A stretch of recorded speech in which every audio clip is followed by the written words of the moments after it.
주님께서 여러분과 함께 루카가 전한 거룩한 복음입니다. 그 무렵 예수님의 제자들은 길에서 겪은 일과 빵을 떼실 때 그분을 알아보게 된 일을 이야기해 주었다.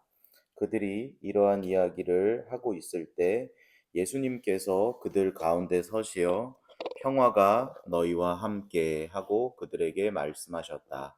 그들은 너무나 무섭고 두려워 유령을 보는 줄로 생각하였다. 그러자 예수님께서 그들에게 이르셨다.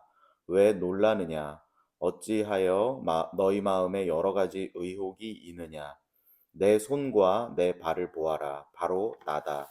나를 만져보아라. 유령은 살과 뼈가 없지만 나는 너희도 보다시피 살과 뼈가 있다. 이렇게 말씀하시고 나서 그들에게 손과 발을 보여주셨다. 그들은 너무 기쁜 나머지 아직도 믿지 못하고 놀라워하는데 예수님께서 그들에게 여기에 먹을 것이 좀 있느냐 하고 물으셨다. 그들이 구운 물고기 한 토막을 드리자 예수님께서는 그것을 받아 그들 앞에서 잡수셨다. 그리고 그들에게 이르셨다. 내가 전에 너희와 함께 있을 때 말한 것처럼 나에 관하여 모세의 율법과 예언서와 시편에 기록된 모든 것이 다 이루어져야 한다. 그때 예수님께서는 그들의 마음을 여시어 성경을 깨닫게 해주셨다. 이어서 그들에게 이르셨다. 성경에 기록된 대로 그리스도는 고난을 겪고 사흘 만에 죽은 이들 가운데에서 다시 살아나야 한다. 그리고 예루살렘에서부터 시작하여 죄의 용서를 위한 회개가 그의 이름으로 모든 민족들에게 선포되어야 한다. 너희는 이 일의 증인이다. 주님의 말씀입니다.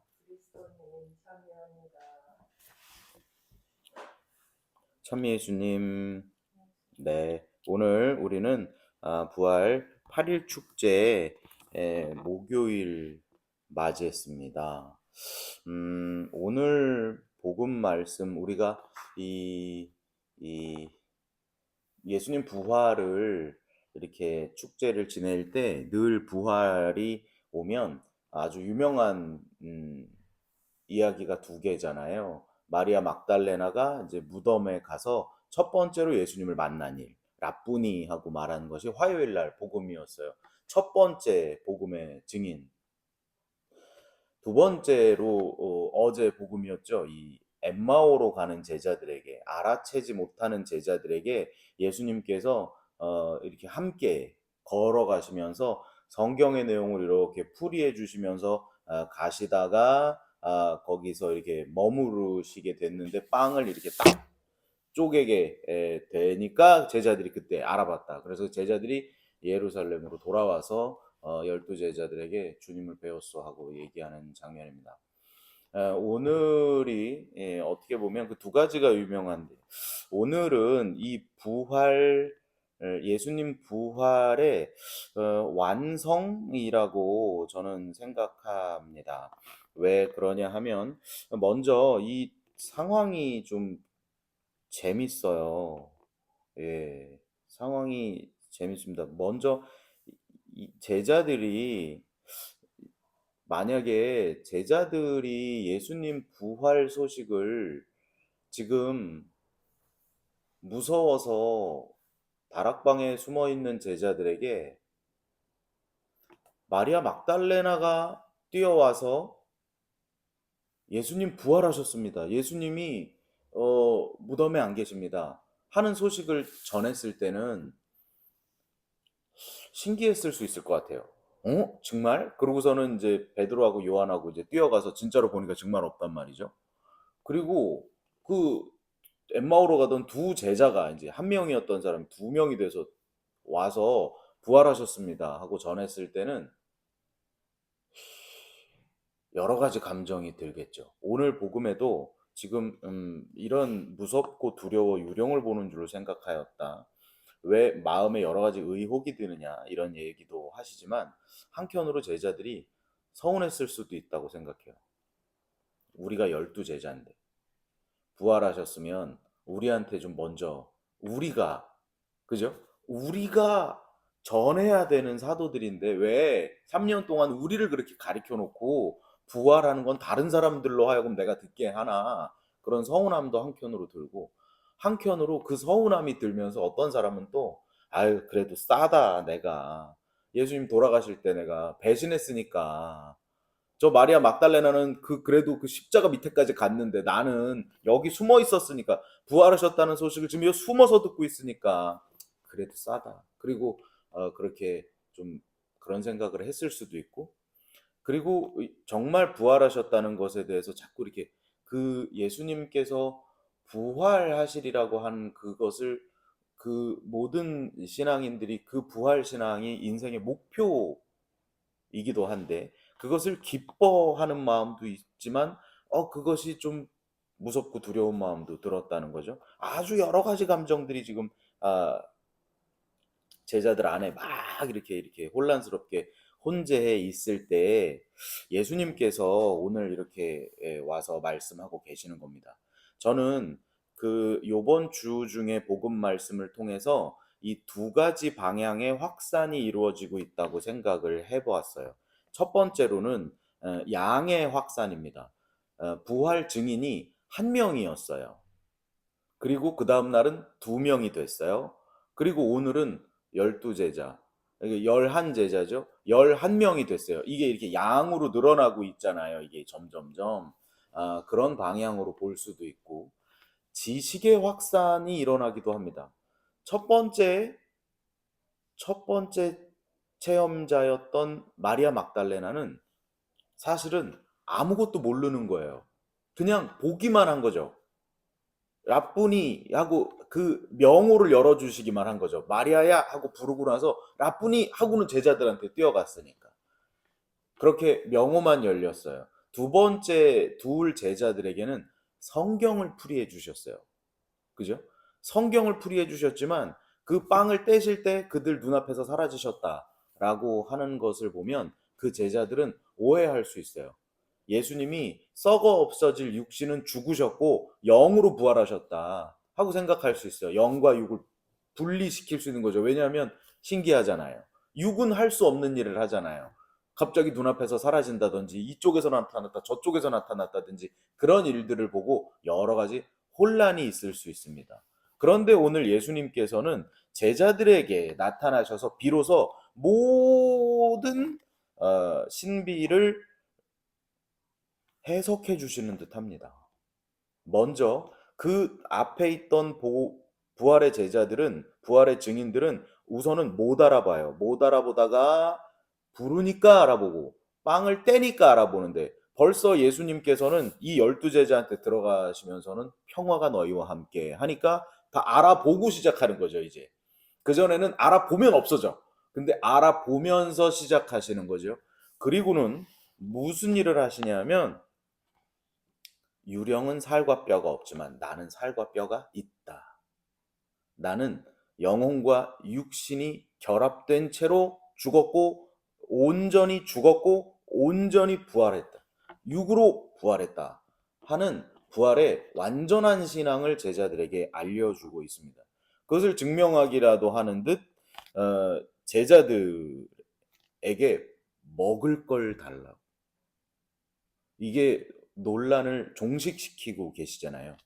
아니야, 그래도 예수님 내 눈앞에서 없어졌어. 영으로 부활하신 거야. 라고 말할 수도 있는 사람들에게 아니, 예수님이 부활하셨고 우리 앞에서 생선을 드셨다니까?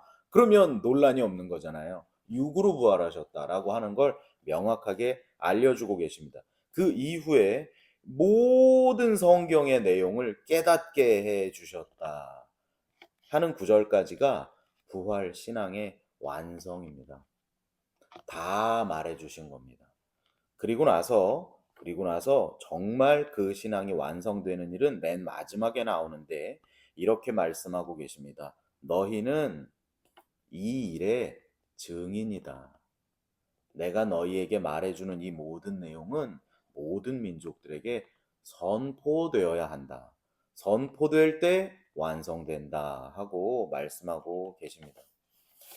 저는 이 구절을 보고 하느님께서 모세에게 나타나시는 장면이 생각났어요.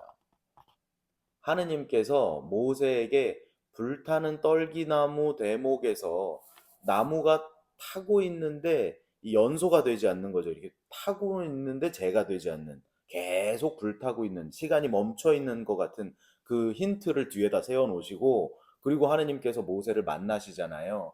그래가지고 이런저런 말씀을 하시니까 모세가 물어봐요, 하느님한테. 그러면 당신이, 내가 사람들한테 가서 나를 보내신 분이 누구라고 말을 해야 됩니까? 라고 얘기하니까 하느님께서 당신 자신을 증명해 주시는데, 첫 번째로 뭐라 그러냐 하면, 하느님께서 모세에게 나는 있는 자 그로다 하고 나는 있는 나다. I am who I am이다. 나는 어제도 오늘이고 오늘도 오늘이고 내일도 오늘인 나. 나는 알파요 오메가인 나. 나는 아브라함 때도 나, 야곱 때도 나, 요셉 때도 나. 영원의 시간 속에 사는 존재야. 하느님만이 하실 수 있는, 초월자만이 하실 수 있는 시간의 개념을 먼저 모세에게 말씀해 주세요. 불타는 떨기나무가 그것을 증명하고 있죠. 타고 있는데 시간의 흐름이 가지 않아요. 두 번째로는 너 품에다 손을 넣어봐. 손을 넣어서 빼니까 이 손이 하얗게 나병이 걸려 있더라는 거죠. 다시 넣었다 빼봐 하니까 다시 3살이 돋았어요. 그게 구약에서는 나병이라고 하는 것이 병이 아니라 뭐죠? 죄예요, 죄. 그러니까 하느님께서는 내가 선과 악을 판단하는 나. 그러니까 그 신약에서도 사람들이 예수님이 나병 걸린 사람한테 나사라 하고 얘기하면 예언자 중에 한 명이구나 생각하는데, 그, 그, 그, 꼭 이렇게 하느님께서 하시는 말씀으로 내가 너를 깨끗하게 해주겠다 이런 얘기를 하면, 당신 하느님 아니면서 왜 하느님이라고 이처럼 얘기해, 이렇게 얘기하는 거랑 똑같아요. 나는 죄가 죄를 있음과 없음을 주관하는 나. 세 번째로는 너 가지고 있는 지팡이를 던져봐라. 그게 뱀이 되잖아요. 그죠? 뱀은 배를 바닥에 깔고 다니면서 사람을 속이는 일을 하던 아주 영민한 머리, 유혹자, 나라고 얘기할 수 있어요. 별로 좋은 의미는 아니에요. 그런데 그 지팡이를 모세가 잡았더니 그게 다시 지팡이가 되는 거죠. 뱀을 잡았더니 지팡이가 되는 거죠. 지팡이를 들고 있는 사람은 목자예요. 어디로 가는지 아는 사람, 민족들을 이끌 사람. 그런데 뱀이라고 하는 나의 어떤 이 온갖 재주, 나의 이성, 나의 머리, 그런 것들을 하느님께서 그걸 보고만 계시면 그냥 그것이 그냥 뱀으로 살지만, 하느님께서 모세가 잡았는데 그게 지팡이로 변했다는 건 하느님께서 내가 너와 함께 있을 것이다 하고 말씀하시는 듯 합니다. 하느님께서 그렇게 여러 가지 모양으로 본인 자신이 어떤 분인지를 모세한테 쭉 보여주시는 거예요. 그리고는 마지막 완성의 말씀으로 이렇게 얘기하시죠. 가거라. 이제 민족들을 이끌고 약속의 땅으로 가거라. 하느님의 자기 증명의 완성. 모세가 그 일을 하면서 그 내용들이 다 완성이 되는 그런 질서를 가지고 있습니다. 만약에 쭉 들었어요. 모세가 있는 자 그로다도 들었어요. 하느님 그런 분이구나. 나병이 치유됐다가 낫다가 치유됐다 막 그러는구나. 지팡이가 막 뱀이 됐다 다시 지팡이로 되었구나. 가거라 하셨는데, 하느님한테 하느님 좋은 구경 잘했습니다. 저는 여기 있겠습니다. 여기가 거룩한 땅인 것 같습니다. 제가 여기다 잘 울타리를 치고 제 하느님과 만난 오늘을 잘 기억하면서 제가 여기를 잘 지키겠습니다. 라고 말하면 그 앞에 말한 전부 다 하느님의 자기 표현 정식이 전부 다가 뭐가 되는 거예요? 아무 의미 없는 일이 되잖아요. 하느님 입장에서 제가 하느님이면 너 헛들었어? 그렇게 말할 수도 있을 것 같아요. 그런데 너무나 안타까운 일이 뭐냐 하면 그 와중에 싫은데요? 라고 말을 하면 하느님께서 분노하시는 것이 아니라 본인의 믿음이 사라진다고, 하루하루만큼씩 없어진다고 우리는 신앙생활을 통해 체험한 바 있습니다. 전 그렇게 믿습니다. 들었어요. 근데 말하지 않아요. 그러면 그 지식 전체가 다 의미가 없어질 뿐만 아니라 지식 전체가 다 없어집니다. 내 머리로 집어넣은 거는 언젠가 머리가 능력이 저하되면서 없어지고 맙니다.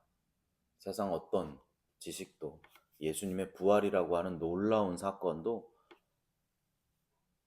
파견된 자로 인하여 입에서 예수님이라고 하는 말씀이 나오지 않는 한 완성될 수 없어요.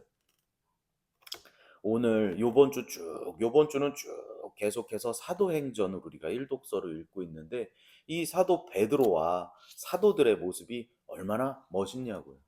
이 베드로가 어떤 사람이에요? 예수님 배신하고 거기서 말 못하고 그 다락방에 있던 사람인데 그 사람 입에서 예수님이라고 하는 말들이 이렇게 거창하게 쫙 나오니까 너무너무나 멋있잖아요. 그죠? 우리 입에서 이 얘기가 지금 나와야 된다고 복음이 이야기하고 있는 거죠. 베드로가 우리보다 더욱 똑똑하거나 뭐 그렇지 않습니다.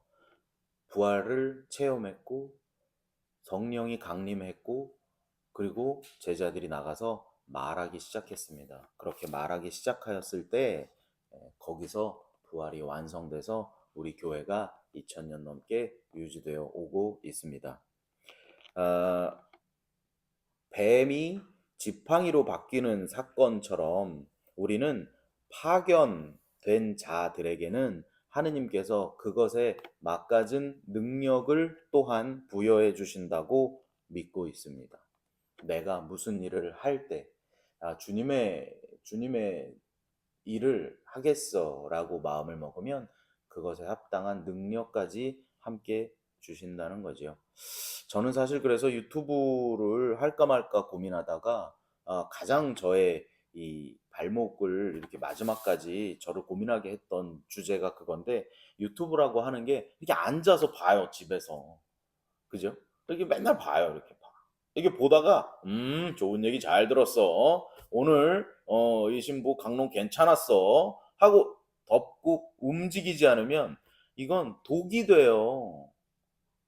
아무것도 안 하는 사람으로 만들까 봐 저는 그 부분이 굉장히 고민되고 안 하는 게 낫겠다는 생각이 들었는데 그래도 저의 지금 여건상 너무 많은 교회가 펼쳐져 있고 그래도 그렇게 말씀을 좀 들으면 좋겠다는 생각이 들어서 하고 있기는 한데 만약에 우리가 유튜브를 통해서도 그런 복음을 듣고 아유 내가 오늘 이런 말씀 들었으니까 한마디라도 한 가지라도 내가 예수님 부활의 증인이 돼야지라고 마음 먹으시고 실천에 옮기신다면 저의 모든 노력이 참 기쁜 열매로 완성될 것 같습니다. 우리를 복음의 증인으로 부르신 하느님 아버지께 순종하는 마음으로 우리 모두가 부활의 증인이 되기를 함께 기도합니다. 아멘.